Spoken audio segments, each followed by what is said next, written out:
දෙසුවිටයි ප්‍රේමවන්ත සහෝදර සහෝදරියන් ආදරණීය පුතේ.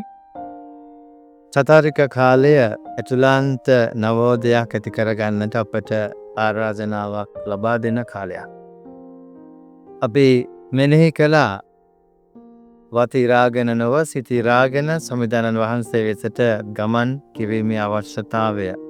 මේ අවශ්‍යතාවය වඩා ඉස්මතු කරන්නේ එම කාල පරාසය තුල බව අපි දකිනවා. යාඥාවට මුල් තැන දෙන්නට අපිට ආරාධනාවක් ලැබෙනවා අනිත් කාල වකවානු වලට වඩා.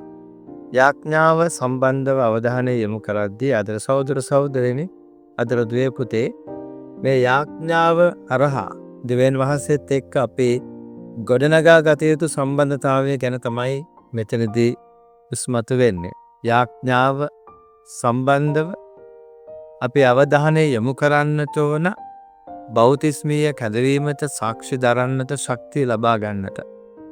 ජේසුත් උන්වහන්සේට පැවරිච්ච දූතකාරය ඉෂ්ට කරන්නට දෙවියන් වහන්සේ සමග සම්බන්ධ වුණා. දෙවියන් වහන්සේගෙන් ශක්තිය ලබා ගත්තා.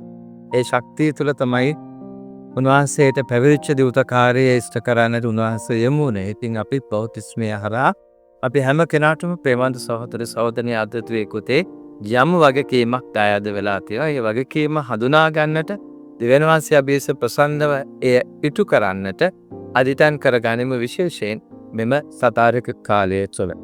ඔසියලු දෙනාටම දෙසු පිරිතයි.